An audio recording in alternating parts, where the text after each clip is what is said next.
Hello. How are you? I am Rags. I am a dog. I would like to talk about Prey, a movie. Consider this my semi-review, my first impressions based off of a single watch-through that I am recalling as I sit down and speak to you. This video will contain spoilers for the movie Prey. If you are interested in seeing it, I'll just say right now that I recommend you see it, and we'll leave it at that. Be gone! But for those of you who don't care about spoilers, then come to Daddy. Let us discuss Prey. Sit down upon my lap, and I will tell you of a movie called Prey. So, I'm not a fan of Predator. Not that I don't really like it, the franchise. I just don't have much of a relationship with it. I've seen the original Predator, fantastic movie, of course, classic. And I've seen AVP. Those are the only Predator movies that I've seen. That's quite a selection, isn't it? However, on the day that I watched Prey, I also watched Predator 2 afterwards. So we might talk a little bit about that in a moment. But Prey, my impressions after a first and only viewing, I liked it. I did. I quite liked it. I enjoyed watching this movie. And even though it's got some flaws in it, some of them maybe less than minor, I legitimately appreciate what this movie tried to do and what it succeeded at. And even where it failed, you could see what they were doing. This movie had a foundation. It had a sort of groundwork to it that I feel like a lot of movies simply don't have. There are many ways to differentiate between a good movie and a bad movie, between a 7 out of 10 solid movie and a 3 out of 10 stanker. One of the things that I think is part of that scoring concept is how much you have to change in a movie to bring it to greatness. Does it have a workable foundation to build on? Can it be tweaked into greatness, or does it need entire rewrites, a total restructuring? I think that with the right adjustments and some changes and a bit of reworking, Prey could have been great. What is our basic premise? Well, it's quite simple, and I think it's good. I'm sick of all these super duper amazing complex and convoluted plots that are executed super poorly, and all these writers and da-da-das trying to create something incredibly intricate. And no. Nice, simple story. It's 1719. You have a Comanche tribe out on the Great Plains, and you have a young woman named Naru. She wants to go out to be a hunter, because she's told she can't do it, and she wants to prove them wrong. Nice and simple, relatable, totally understandable, easy to digest basic plot.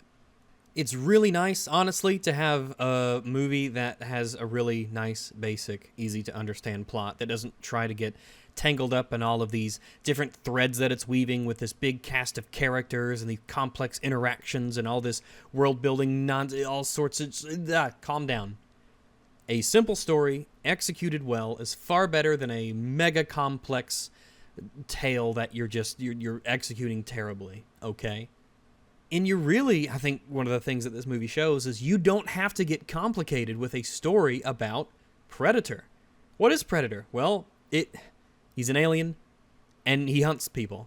It's really kind of the basic plot. There's an alien that comes to Earth in order to hunt and to get trophies, and there's so much you can do with that. That is fertile ground for storytelling, because there's so much that you can do with that concept. And I think that Prey takes a really good stab at sort of carving out its own little spot in the Predator franchise. You have all kinds of different people with all kinds of different personalities. You have all kinds of different times and cultures and places, and how they deal with this creature that they can't fully understand, or maybe they learn to understand. There's just so much you could do with that. I want to see more of this. I don't want to see any more contemporary soldier person man fights Predator with guns. Like, this is far more interesting to me. I want to see Predators with, like here, with American Indians, the Comanche tribe. I want to see them fighting samurai. I want to see them fighting crusaders and knights and all kinds of stuff, right? It's a simple story, done well. Anyway, Naru wants to be a hunter, and she's multi-talented. Okay, I guess we gotta do this. I don't really want to talk about this aspect, so I won't give it too much of my time or yours, because it's dumb. Because it seems like a lot of people get caught up in the culture war aspect of, oh, female protagonist wants to prove people wrong, wants to be strong, and da-da-da-da-da. We've seen this before. These characters are written like crap. We have to dunk on SJWs. We have to... Yeah, I get it. I totally do. Believe me. You know the mouth that this is coming from. I get it. And then you have everyone on the other side. Oh, no, I can't believe anyone would like this. They hate women protagonists. Da, da, da. Everyone on both sides needs to freaking chillax. Okay? This is not a movie that we need to... There's no political aspect of this movie. It's all this wonderful, self-contained, simple story that's got a small cast of characters, and it's a tale of action and heroism and hunting and running in the forest. We don't have to get any of that in here. So if you're looking for super-duper mega commentary on flim women's, and it's not going to be here, okay? We need to stop trying to score points and try to make every possible opportunity some sort of point scoring exercise for our side. And this goes for the left, this goes for the right, this goes for everyone. Everyone needs to chill. Because this movie there's a lot to talk about in this movie, good and bad. There's a lot to appreciate in this movie, and I don't want that sort of stuff to overshadow it. So, let's start with our protagonist, Naru. How is she as a protagonist? Well, I quite like her. There's not a lot of dialogue in this movie, but the dialogue that's in this movie is purposeful. Whenever someone talks to someone else, I feel like we're learning something, we're establishing character traits, or we're doing setups that can be later paid off. People don't just gibber and jab for no real reason. I don't feel like we're wasting time. I feel like Naru is very relatable as a person, as a character. She is not obnoxious. She's not annoying. She's not this screechy, I'm better than you, mega girl boss written type. No, she's written, I feel like, a really understandable person. And the people around her are written that way as well. Her brother, Tabe is his name. He is an excellent character. I love her brother. This movie isn't full of everyone around her constantly putting her down. It's full of people who have differing perspectives, people who want to support her, who want to warn her of danger, who want to give her opportunities to succeed, who want to, I guess, give her a chance. And it's full of people who doubt that she should be here, who don't think that this is a place for her. And seeing all of these different perspectives from the characters around her when they interact, I really like that. When the men go out to hunt and she comes up to join the party later, some of the guys, they want to send her away. And her brother says, no, she has skills. She's good at this and good at that. She should stay with us. And while they're tracking and while they're doing their stuff out in the woods, she notices things that they miss. That is one of her... In fact, it is kind of highlighted as one of her particularly strong talents. She notices things that other people don't notice. And I like the way that this is reincorporated throughout the movie and the things that she notices in terms of little clues about things that have happened. Because, if you're a hunter, you'll do a lot of tracking. And so she can do tracking really well. She notices behavior in the predator that she uses later to differing degrees of success. She learns about the antagonist. And we might as well talk about it now, but the antagonist of this movie is, of course, one of the predators. I don't know his name. He'll just be referred to as the Predator here.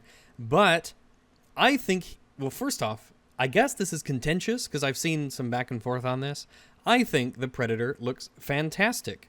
I love the bone helmet. I love just the look of him. I like the face and how it's similar but clearly different from predators that we've seen in the past, while still keeping the aesthetic.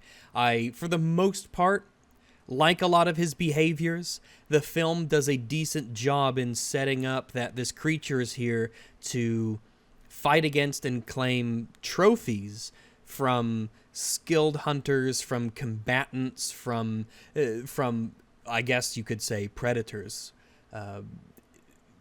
You see the predator watching a fight happens, and he wants to see who wins the fight. He wants to see who the aggressors are in this fight. He wants to really take trophies. He's got a sort of honor system to him. He wants to fight combatants, and he wants to fight predators. Like people, for instance, if they are any sort of threat, or if they stand any sort of chance. It's this kind of behavior that I think is really important in a Predator movie to establish. They're here to get trophies. And the way that that manifests doesn't always have to be the same in the movie. Of course, different predators might have different personalities. They might be different shades of smug, arrogant, honorable, sneaky. Some of them might try to do more one-on-one stuff. Some of them might try to do this, that, and the other thing. They might have... You can give each one of these predators different characteristics while still giving them this general sense of they are here to collect trophies and engage in some form of what they believe to be honorable combat. And I think that, certainly in concept, is really well respected here. The predator himself does fall prey to some, a little bit of maybe stupid behavior, particularly at the end fight. I would, in fact, the entire ending fight, I would do quite a few reworks there. They know what to do, right? I won't give super specific spoilers, but they know what to do, and that's something you notice throughout this entire movie. They set things up constantly. They have the predator have the right sort of attitude and honor-based behavior. We have a protagonist who's very relatable, who uses her strengths to her advantage. We have surrounding side characters who behave pretty reasonably. I don't recall anyone doing anything super stupid so that a plot can happen. So that's always really nice to see. You see characters running away when they feel it's reasonable, fighting when they feel it's reasonable. There's a lot in that basic storytelling kind of the checklist that this movie gets right and it knows to get right. It's the execution of a lot of things that falters. But because in the dialogue there's so many setups and payoffs, because you have interactions between characters that's really believable and reasonable, that I think it's higher on the side of good than it is on the side of bad. Like I said, this movie needs tweaks. We need to tweak the ending fight. We need to tweak some of the details along the way. We need to maybe narrow down some of these coincidences. I guess might not narrow down, but we need to, instead of have a few coincidences that happen along the line, we need to try and see if we can work within our ability and within our setting to have the plot happen in some different ways. Throughout all of this movie, you really get a sense that the people who made this, they gave a shit. This movie has a level of care to it. It has a level of artistry to it in the shots, in the acting, and a lot of the tone setting, and the appropriate music, the environments and everything that we see. This is a movie that's really, it's not just a crapped out CGI fest of a sequel, you know? It has that where it's needed, of course. It's Space Alien. But there is an immense amount of just care in the shots, in the lighting. A lot of this takes place in the dark, and you feel like it's nighttime. You don't have these super obnoxious artificial lights in the woods. You have the glow of fires. You have the shine of the moon. During the daytime and during the night, as the light level changes, you really feel like you're out here in the Great Plains in North America. You get that sensation that you can really be there. Even though so much of this movie takes place essentially in the wilderness, you are constantly going from different place to different place. So you never get that I don't know what you call it, that location, fatigue. Yeah, you never get location fatigue. You don't roll your eyes and say, oh, we're still in the woods. Yeah, we're in the woods. It's 1719, and this is a tribe of American Indians. We're going to be in the woods a lot. But different times a day, different places in terms of fields and cliffs and rivers and campsites and areas like that. You always feel like you're going someplace, right? You're not just in indescribable foliage number 5. And yes, this is a bit of a stream of consciousness. I don't have a script or really any bullet points. I'm just sort of chatting in whatever way comes out naturally. We talked about Naru and particularly her interactions with the other people around her, and that was one of the parts of this movie I particularly enjoyed. I like when you have characters who just talked like people. Today, whether it's some crappy Disney show or some crappy movie, the way that people discuss things is often alien and bizarre.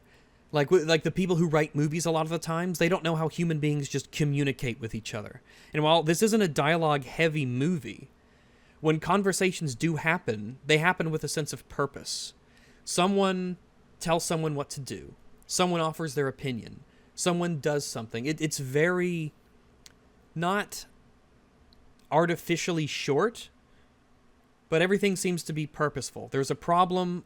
What's the solution? You do this, you do that. It's pretty simple, totally basic, makes sense. We're not wasting time with pointless conversations that don't teach us, the audience, anything or show us, the audience, anything. And you never get the feeling that... I never was looking at the screen and saying, you idiot, I can't believe you did that. Why would you do that? That's so stupid. I never had those moments, which was really, really nice, especially in the cinematic landscape that we're in. You have, for the most part, very competent decisions being made by a bunch of characters. And it plays out in ways that you would reasonably believe. There's a scene in particular that I really like, and I think the acting in this is pretty good. I don't think it's too much, right? It's not theatrical. People aren't being overly dramatic or flowery. It has a kind of matter-of-factness to it that's very believable. This seems to be a very grounded set of interactions between people, while these people still have characters. There's a part where Naru is out with Tabe and some of the hunting party, and they're hunting a lion, a mountain lion. And Naru is there, and she has one idea, and the other people have another idea. And so they quickly work out that, well, if you want to go look for him, you can do that. Maybe we could... I think she wants to use the, a lure, a trap for it, and other people want to go out and actually hunt it. And so Tabe says, all right, well, here's what we do. You want to go on your hunt, Naru? Let's go ahead. We'll do that now. We'll give this a shot now. You're here. You want to hunt. This is where you can prove yourself. And so they formulate this plan, and things don't go as they should. The mountain lion ends up essentially knocking Naru out of a tree. She gets thonked on her head, passes out, and when she wakes up, it's the next, day, and her brother has to tell her that we gave you a chance. I know you want to be a hunter. We gave you a chance, but you failed. You don't have what it takes. And he doesn't tell her this with some haughty, holier than thou, ooh, you suck and I'm so amazing.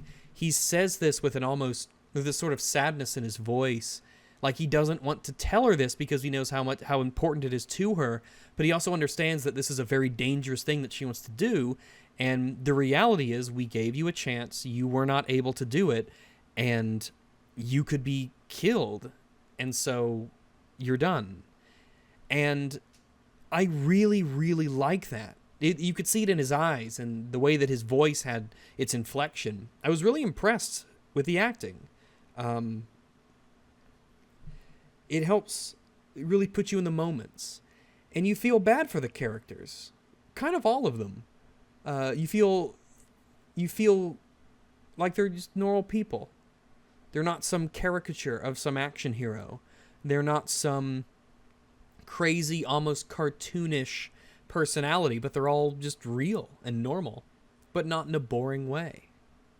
Without getting into too many specifics, honestly, because this is just light, just me chatting. There are setups and payoffs in dialogue where earlier on a character tells someone else something, and then that's reincorporated later. There are, and I guess this is the way that we'll use this as an example to sort of illustrate my my mostly positive, but my overall mixed-ish feelings on this movie, right? Setup and payoff. Very important. You don't want to pull stuff out of your ass whenever it's needed for a plot. That comes across as artificial, and it's not satisfying. This movie, in it, of course, the American Indians had... And by the way, the reason I'm calling them that, instead of Native Americans, I went to the Crazy Horse Memorial up in South Dakota. That's what they called them there. That's what I'm going to call them. So, deal with it. In any event, there is a talent that Naru has, is that she's good with herbal medicine. And one of the herbs that she uses earlier on when she's in a teepee with her mother, she is grinding up this orange herb, an orange tutsia flower, they call it in the movie. And her mother watches her working with this and grinding it up, and she asks, "Who taught you about orange tutsia?" And Naru says, "You did." And as if the mother has forgotten that she's taught her daughter this thing. So we've established that this flower, this herb, is a thing, that it has some properties, that it's real. It establishes that Naru listens to her elders, to her mother. She learns things. She adds those to her skill set. That the things she does, they don't just come out of nowhere.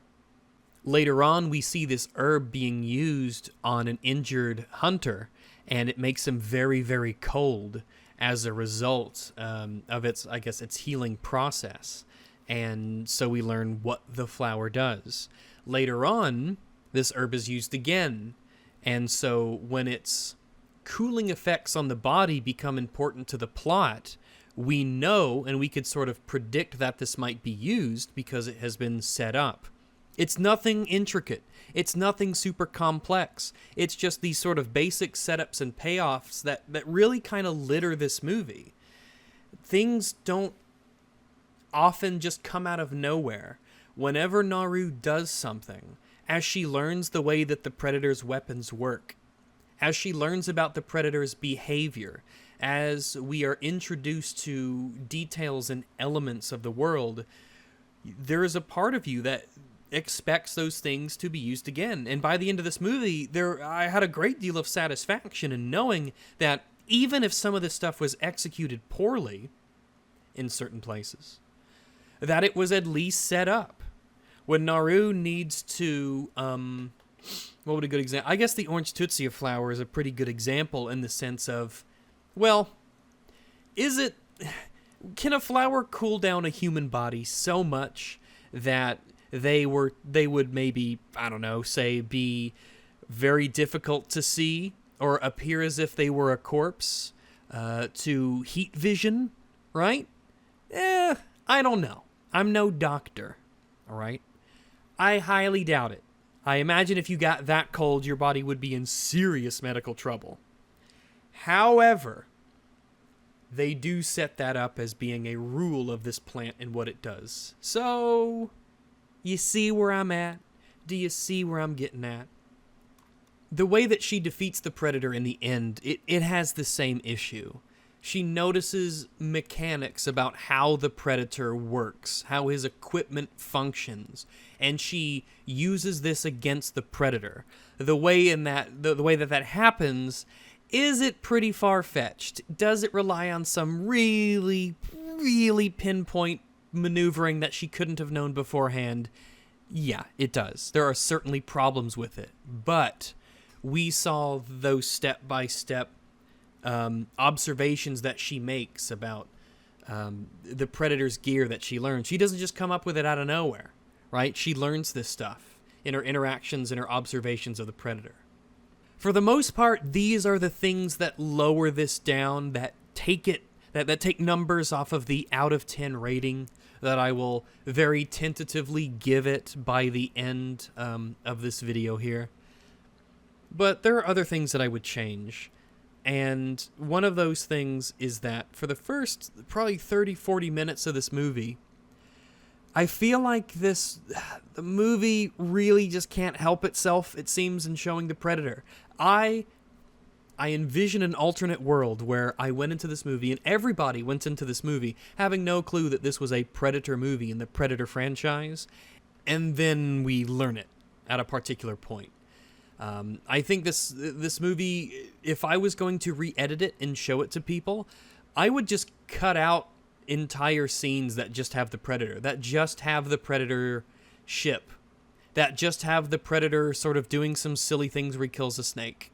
Like, I get how some of these scenes establish that he is a hunter and he's trying to hunt for the biggest prey around him or the top killers, for the best trophies.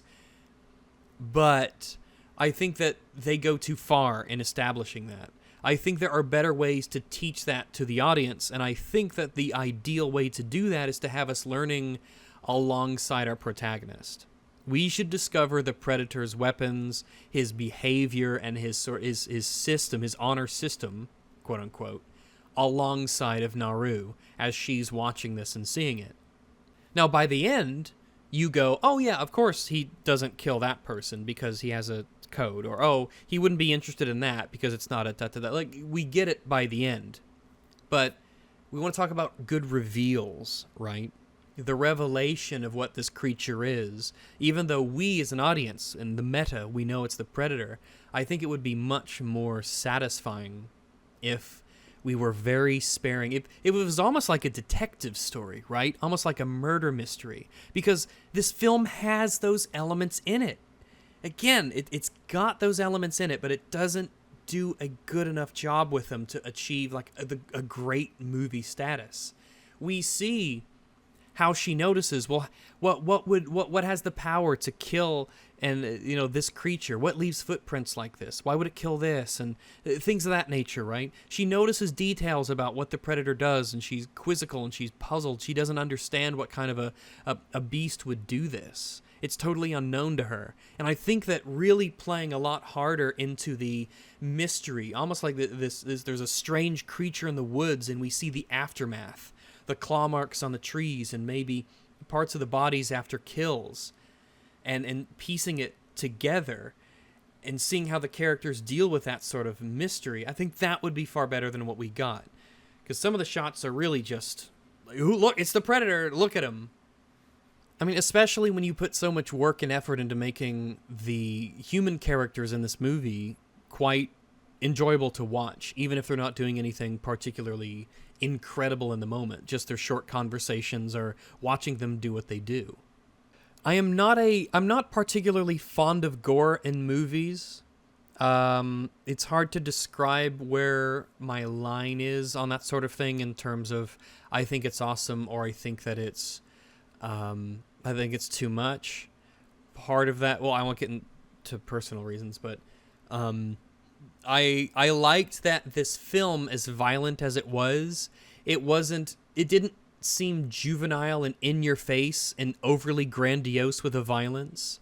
There were a few parts here and there where this film was like, ah, yeah, isn't that fucking cool? And you're like, yeah, that was fucking cool. But it didn't go overboard with them. A lot of the kills, it doesn't linger on for too long. It doesn't try and portray itself as this just gore fest, even though, of course, if you've got this super strong creature with blades and these just horrible weapons, just slicing people up, you have the opportunity to lean super duper heavy into the gore. A lot of the violence in this seems very just matter of fact. Like, yep, that's what would happen if he gets next to you. He's gonna kill you. He's gonna, chop you up. That sort of thing. When it comes to pacing, it's very difficult to make more objective assessments on what is good and bad pacing. I feel like this film does a really good job in its, you don't feel like you're wasting time. I feel like we do a great job at balancing plot advancement, character moments, and setting the scene, so to speak. There's incredible vistas. There are great usages of just the woods. God forbid we actually go into the woods to film the woods now. But they do a good job establishing the sort of places that are out here, just how wild the world is, particularly at that time, and you never feel bored. At least I didn't. I was curious to see what was happening next. I appreciated maybe a somewhat slow, but not meandering pace. When it picks up, and the film never gives you a sense that it's wasting your time, or it certainly didn't to me. Maybe you'll feel different. But I don't need an action scene a minute. I don't need, bam, bam, bam, bam, bam, right in a row to keep me invested. I think the characters do that as it is. But I think I'm going to go ahead and wrap it up. We're about 30 minutes in, and I know I get long-winded. Ultimately, though, what are my sort of final thoughts, my basic conclusions after it? And again, this is all super tentative. It is subject to change. It very well might. We are going to be exploring it in greater detail on EFAP on Saturday. But after giving it some casual thought and after a single viewing, I would absolutely recommend Prey for you to watch. Gorgeous scenery and some artistry in the camera work and cinematography paired with a small but interesting cast of characters, a likable and relatable protagonist, as well as a legitimately fearsome antagonist with good dialogue and plenty of setups and payoffs. These are the film's strengths, whereas it also lags behind in terms of some insistence to try and reveal the Predator too early, some very questionable behavior by the Predator, in particular near the end, maybe not having, while a good, but not a particularly super tight plot, just in terms of how one thing leads to another. And I think it would have served the movie good to get maybe a bit more perspective from the people in the tribe concerning what's happening, maybe reacting to deaths that occur, problems factored into it. I think it does enough right to push it just over average.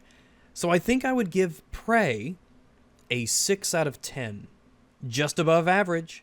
Worth your time, worth watching, and if it was tweaked and adjusted, I think it has the potential to become great.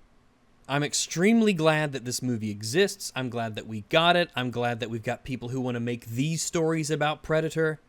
The creators of Prey clearly cared, and it shows through. Prey has made me legitimately actually interested in Predator, I guess if you could call it as a franchise, and if this team was to make another Predator movie, I'd absolutely be excited to watch it. I just hope they tighten up the plot a little bit and maybe have a coincidence less or two. And please, can we get a really good, satisfying final fight?